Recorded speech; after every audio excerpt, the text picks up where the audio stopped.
Welcome back to your ultimate destination for coin lovers, collectors, and curious minds. Don't forget to like, share, and subscribe so you never miss a story from history that you can hold in your hand. Today, we're diving into a coin that holds more than just 50 cents in value. It holds a story. The 1974 Kennedy half dollar. Whether it's sitting in your change jar, your grandfather's collection, or maybe just something you stumbled upon, this coin has intrigued collectors for decades. So, what's the real story behind it? And how much is it actually worth in circulated condition? Let's find out. The Kennedy half dollar was first introduced in 1964, just months after the tragic assassination of President John F. Kennedy.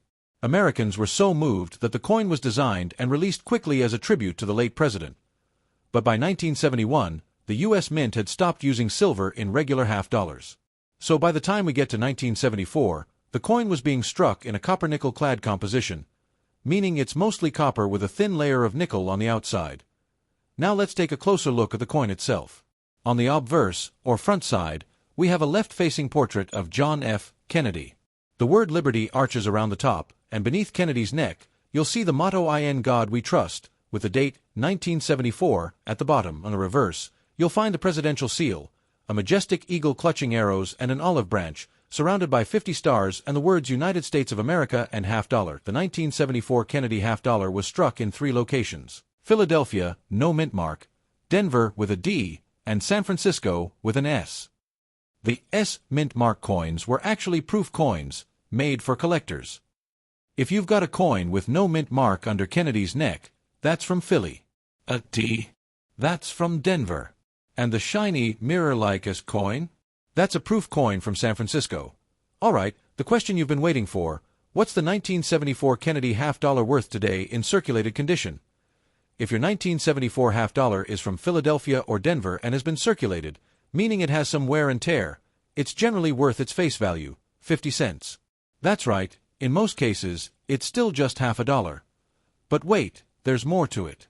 If the coin is in really nice shape, like AU, almost uncirculated, or MS, mint state, condition, collectors may be willing to pay around $1 to $3. That's still not a fortune, but it's more than face value. There's a 1974 D double die obverse variety that's worth hunting for.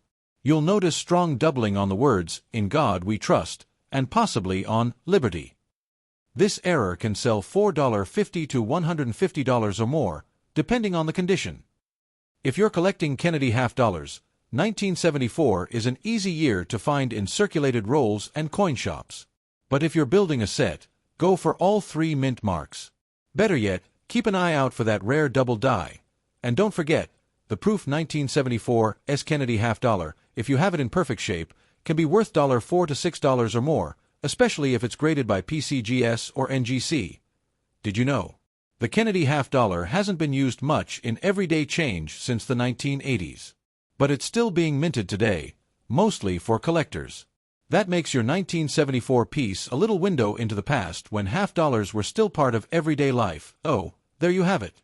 The 1974 Kennedy half dollar might not make you rich, but it sure is rich in history. If you find one in great shape, hold on to it, especially if it's a double die variety.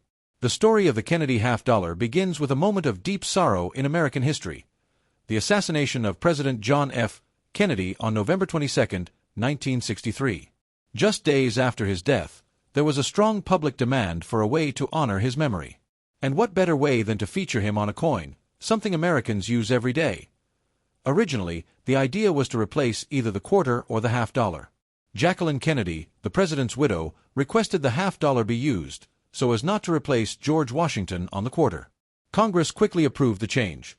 The Kennedy half dollar was approved and released within just a few months, a record speed for coin redesign. In 1964, the very first Kennedy half dollar was released. It was struck in 90% silver, and Americans lined up to get them. Many never spent the coin; they held onto it as a keepsake.